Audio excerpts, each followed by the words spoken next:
Patients chapati రోటీ కాకుండా సంతృప్తిగా rice కూడా తినవచ్చు. Doctor rice, sugar free rice, doctor rice, diabetic rice, sugar పెంచని బియ్యం, డాక్టర్ రైస్. అందరికీ నమస్కారం. చాలా బాధాకరమైనటువంటి సందర్భం ఇది. వాస్తవంగా చెప్పాలి అంటే మాకు పిల్లలు లాంటి వాళ్ళు, ఒక మాటలో చెప్పాలి అంటే ఎంబీబీఎస్ చదువుకొని మెడలో స్టెథోస్కోప్ వేసుకొని వైట్ కలర్ యాప్రాన్ వేసుకొని రోడ్డు మీద ధర్నా చేయాల్సి రావటం అత్యంత దురదృష్టకరమైనటువంటి సంఘటన నేనైతే భావిస్తాను. ఇది ఏ ప్రభుత్వాలకు కూడా ఇది మంచిది కాదు. ఎందుకు మీరు మెడికల్ గ్రాడ్యుయేట్స్ని ఇబ్బంది పెడుతున్నారు? అసలు మీ ఆలోచన ఏంటి? మీ ఆలోచన ఏంటి? ఫారెన్ మెడికల్ గ్రాడ్యుయేట్స్ అందరికీ సంబంధించి నేషనల్ మెడికల్ కౌన్సిల్ ఒక యూనిఫామ్గా ఆల్ స్టేట్స్కి కూడా గైడ్లైన్స్ ఇచ్చింది. అన్ని రాష్ట్రాల్లో జరుగుతున్నట్టు మన దగ్గరే జరగడం లేదన్నటువంటిది ఆ పిల్లలు చెప్తున్నారు. ఏమని అడిగితేనేమో మీరు కోవిడ్ టైంలో ఆన్లైన్ క్లాస్ అటెండ్ అయ్యారు, అందుకని మీరు ఎక్స్ట్రా ఇంటర్న్షిప్ చేయాలి అంటున్నారు. ఓకే, మరి ఆంధ్రప్రదేశ్లో విద్యార్థులు కోవిడ్ టైంలో ఆన్లైన్ క్లాస్ అటెండ్ అవ్వలేదా? ఇతర రాష్ట్రాల్లో medical students online class attend అవ్వలేదా? అప్పటికి వాళ్ళు ఏమన్నారు, మీరు కాంపన్సేటరీ క్లాసెస్ మీరు చదివిరండి ఆఫ్లైన్ అక్కడ అన్నారు. అవి కూడా చదివచ్చారు. మరి మన రాష్ట్రంలోనూ ఇతర రాష్ట్రాల్లోనూ కాంపన్సేటరీ క్లాసెస్ కూడా ఎక్కడ మనం ఇంపోజ్ చేయలేదే. అవన్నీ కంప్లీట్ చేసుకొని అన్ని వెరిఫికేషన్స్ పూర్తయిన తర్వాత ఫారెన్ మెడికల్ గ్రాడ్యుయేట్ ఎంట్రన్స్కి ఎలిజిబుల్ అవుతారు. అది రాసి క్లియర్ చేసిన తర్వాత మళ్ళీ ఇక్కడ ఒక 1 ఇయర్ ఇంటర్న్షిప్ చేయమన్నాం. అది చేసిన తర్వాత పర్మనెంట్ రిజిస్ట్రేషన్ చేయాలి. అన్నీ కూడా అకార్డింగ్ టు ది నార్మ్స్ వాళ్ళు కంప్లీట్ చేస్తే ఒక 2-3 బ్యాచ్ల నుంచి 2 బ్యాచ్లు వాళ్ళకి మీరు రిజిస్ట్రేషన్ చేయటం లేదు. అసలు ఎక్కడుంది లోపం? అవగాహన లోపం నేనైతే అభిప్రాయపడతాను. అవగాహన లోపం, యాడమెంట్ నేచర్, ఈగోస్. గవర్నమెంట్ ఎందుకు ఈగో వెళ్ళాలి? గవర్నమెంట్స్కి ఏంటి ఈగోస్? నాకు అర్థం కాదు. ఎవరు మాలాంటి వాళ్ళం వచ్చి మేము ఎందుకు మాట్లాడాలా? జగన్మోహన్ రెడ్డి గారు ఎందుకు మాట్లాడాలా? మీరు ఇలాంటి అంశాలను సానుకూలంగా పరిశీలించి వెంటనే క్లియర్ చేస్తే ప్రతిపక్షంగా మాకేం పని ఉంటుంది? రోడ్డు మీద తీసుకొచ్చి కూర్చోబెడతారా? యూనివర్సిటీ దగ్గర ధర్నా చేస్తేనేమో కొట్టేస్తారా, తనేస్తారా, జుత్తు పట్టుకొని లాగేస్తారా? మనం ప్రజాస్వామ్యంలోనే ఉన్నామా? ఆంధ్రప్రదేశ్లో ఉన్నామా, లేకపోతే ఎక్కడైనా తాలిబాన్లోనే ఉన్నామా? మనం ఎంత అరుదైనటువంటి దౌర్భాగ్యమైనటువంటి సంఘటన. ఒక వైద్య విద్యార్థిని, ఒక మెడికల్ స్టూడెంట్ని జుత్తు పట్టుకొని లాక్కొని వెళ్ళిపోయి జీప్ ఎక్కించారంటే ఇంతకంటే దౌర్భాగ్యమైనటువంటి పరిపాలన, దారుణమైనటువంటి ఎమర్జెన్సీ పరిస్థితులు ఇంకెక్కడా ఉండవచ్చు. తక్షణమే ప్రభుత్వం, చంద్రబాబు నాయుడు గారు అయితే దీనిపైన స్పందించారు. ఆ వైద్య శాఖ మంత్రి ఉన్నారు ఆయన. మరి ఆయన ఎవరి నుంచి ఫీడ్బ్యాక్ తీసుకుంటున్నారో లేదో తెలియదు. ఇలాంటి సందర్భాలు వచ్చినప్పుడు ఇంతకుముందు ఎలా పనిచేశారు, ఇతర రాష్ట్రాల వాళ్ళు ఎలా పనిచేస్తున్నారు అన్నటువంటి అంశాలని పరిగణలోకి తీసుకోవాలి. లేదన్నప్పుడు యూనివర్సిటీ వీసీలు గానో చైర్మన్లు గానో గతంలో పనిచేసినటువంటి వాళ్ళ అనుభవాలన్నా తీసుకోవాలి. లేదా ఎన్ఎంసీ వాళ్ళతో నేరుగా మీరు వెళ్ళన్నా మాట్లాడాలి. ఇది ఏది జరగకుండా 13 నెలల నుంచి కాలయాపన చేసి చివరికి ఎండలోనేమో కూర్చోబెట్టేటటువంటి స్థితికి తీసుకొచ్చారు. ఇది ప్రభుత్వానికి మంచిది కాదు. వైద్య విద్యార్థులు ఏడుపు అంతకంటే మంచిది కాదు. ఎందుకు బాధపడుతున్నామంటే జగన్మోహన్ రెడ్డి గారు 50,000 మందిని రిక్రూట్ చేసి ఈ రాష్ట్రంలో వైద్య ఆరోగ్య రంగం సంపూర్ణంగా పనిచేయాలని కళ్ళు కానీ అంతమందిని రిక్రూట్ చేశారు. అన్ని కేటగిరీస్ ఆఫ్ ఎంప్లాయీస్, డాక్టర్స్, నర్సులు, ఇంకా ఇంకా ఇంకా బయటికి వెళ్ళి చదివే పరిస్థితి రాకూడదని 17 మెడికల్ కాలేజీలు ఇచ్చినాం. అవన్నీ కూడా ఆపేశారు, అమ్మేస్తామంటున్నారు. ఎటుపోతుంది ప్రభుత్వం? ఇన్ని అప్పులు చేస్తున్నారు, ఏం అభివృద్ధి కార్యక్రమాలు చేస్తున్నారంటే ఎవడు సమాధానం చెప్పు. పోనీ వెల్ఫేర్ స్కీమ్స్కి ఇంప్లిమెంట్ చేస్తున్నారంటే అది సమాధానం చెప్పు.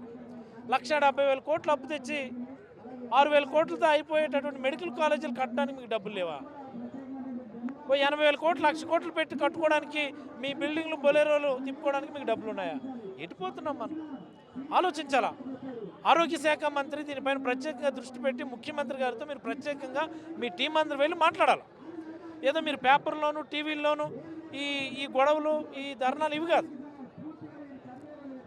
మీరు ఒక చిన్న కాన్ఫరెన్స్ పెట్టుకొని వెళ్ళి ముఖ్యమంత్రి గారితో రివ్యూ చేస్తే క్లియర్ అయిపోయేదాన్నేమో ఇంత పెద్ద సమస్యగా మీరు తయారు చేయడం చాలా బాధాకరమని నేనైతే భావిస్తాను. సార్, ఇప్పుడు 2 రోజుల క్రితం విద్యార్థులు ఎవరైతే హెల్త్ మినిస్టర్ గారిని ప్రశ్నించినప్పుడు ఒత్తిడితో బ్లాక్మెయిల్ చేయాలని చూస్తారంటూ కూడా వాళ్ళని హెచ్చరించారు. దీన్ని ఎలా చూస్తారు?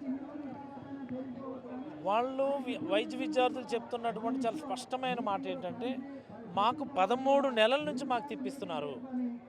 పలానా డాక్యుమెంట్ కావాలంటే దాన్ని ప్రొడ్యూస్ చేస్తాం, పలానా అప్రూవల్ కావాలంటే దాన్ని ప్రొడ్యూస్ చేస్తాం. అన్నింటినీ ప్రొడ్యూస్ చేసిన తర్వాత ఆల్ ఆఫ్ ఏ సడన్ మీరు 1 year ఇంటర్న్షిప్ మీకు సరిపోతే ఇప్పుడు 2 years చేయాలా, కొంతమంది 3 years చేయాలా అన్నటువంటి కొత్త నామ్స్ చూపిస్తున్నారు. ఎక్కడా లేవు, ఈ రాష్ట్రంలో లేవు. మాతో పాటు కలిసి చదువుకున్న మా క్లాస్మేట్స్, మా కొలీగ్స్, మా ఫ్రెండ్స్ వాళ్ళందరికీ కూడా ఇతర రాష్ట్రాల్లో కూడా రిజిస్ట్రేషన్లు అయిపోయి వాళ్ళందరూ కూడా పీజీ ఎంట్రన్స్కి ఎలిజిబుల్ అయిపోయి, లేకపోతే గవర్నమెంట్ ప్రాక్టీస్కి ఎలిజిబుల్ అయిపోయినారు. మేమందరం మాత్రం ఇక్కడ ధర్నాలు చేస్తున్న పరిస్థితి మాకు తీసుకొచ్చారు. ఇది చాలా దురదృష్టకరం అని చెప్పి వాళ్ళు మాట్లాడుతూ ఉన్నారు. మంత్రే స్వయంగా విద్యార్థులు బ్లాక్మెయిల్ చేస్తారండి. ఏంటి బ్లాక్మెయిల్ చేసేది? బ్లాక్మెయిల్ చేశారా? అందుకని మీరు కాలుతో తన్నేస్తారా, జుట్టు పట్టుకొని లాగేస్తారా? ఇవేనా ఈ సమాధానాలు? పెడతారు సమాధానాలు? ఇది పద్ధతి కాదు. ఇది ప్రజల సమస్యల పట్ల అవగాహన లేని వాళ్ళు, ముఖ్యంగా వైద్య రంగం మీద అవగాహన లేని వాళ్ళు మాట్లాడేటువంటి మాటలు అయితే నేను భావిస్తాను. చాలా దారుణమైన అంశం. ఈరోజు వైద్య విద్యార్థులు రోడ్డు మీద ఎక్కాల్సిన పరిస్థితి వచ్చింది. ఈ ప్రభుత్వం యొక్క చేతగానితనం. ముఖ్యంగా ఈరోజు చంద్రబాబు నాయుడు, లోకేష్ పరిపాలన మీద దృష్టి పెట్టకుండా రెడ్ బుక్ రాజ్యాంగం మీద దృష్టి పెట్టి ఎవరిని లోపలికి పంపించాలి, ఎవరిని కేసుల్లో పెట్టాలి, ఎవరిని హింస పెట్టాలని చెప్పి ఆలోచన తప్ప ఈరోజు 13 నెలల నుంచి ఈరోజు ఏపీ మెడికల్ కౌన్సిల్లో ఒక చైర్మన్ని కానీ రిజిస్ట్రార్ని కానీ నియమించకపోవడం వల్ల ఈ ప్రభుత్వం ఈ సమస్య జటిలమైంది. ఈరోజు వాళ్ళు అడిగే ప్రధానంగా మూడు సమస్యలు. మొట్టమొదటిది, అసలు ఫారిన్ మెడికల్ గ్రాడ్యుయేషన్ ఎగ్జామ్ రాసే ముందే మీరు వెరిఫై చేసుకుంటారు అన్ని సర్టిఫికెట్లన్నీ. వాళ్ళకి స్టాంపులు కూడా వేశారు, ఇది ఒరిజినల్ సర్టిఫికెట్ అని. వేసిన తర్వాత ఎగ్జామ్ అయిపోయిన తర్వాత మళ్ళీ ఇంటర్న్షిప్ వచ్చేటప్పుడు మీరే పోస్టింగ్స్ ఇచ్చారు, యూనివర్సిటీ వాళ్ళే పోస్టింగ్స్ ఇచ్చి ఇప్పుడు మీ సర్టిఫికెట్లు నకిలీవి, మీ చెల్లవు, మీరు డూప్లికేట్ సర్టిఫికెట్లు ఇచ్చారంటే ఎంత దారుణమైన అంశమో ఒకసారి ఆలోచన చేయాలి. వాళ్ళ భవిష్యత్తు ఆడుకుంటున్నారు. ఇవాళ మీరు రాష్ట్రంలో 17 కొత్త మెడికల్ కాలేజీలు ఇస్తే వాటికి సీట్లు దారు, బయట చదువుకుని వస్తే వాళ్ళకి కష్టాలు, రిజిస్ట్రేషన్ చేయరు. పోనీ వాళ్ళు అడిగే న్యాయమైన బద్ద మీరు చేయలేదంటే 28 రాష్ట్రాల్లో ఎలా చేస్తున్నారు? 28 రాష్ట్రాల్లో, దేశంలో ఒక్క ఆంధ్రప్రదేశ్ రాష్ట్రం తప్ప మిగిలిన 28 రాష్ట్రాల్లో పర్మనెంట్ రిజిస్ట్రేషన్ జరుగుతూ ఉంది. ఈ ఒక్క ఆంధ్రప్రదేశ్లో ఎందుకు వచ్చింది ఈ సమస్య? మూడోది, అసలు మీరు చేయమని చెప్పండి, ఎన్ఓసి ఇవ్వండి, వేరే రాష్ట్రాలకు వెళ్ళి వాళ్ళు చేయించుకుంటారు.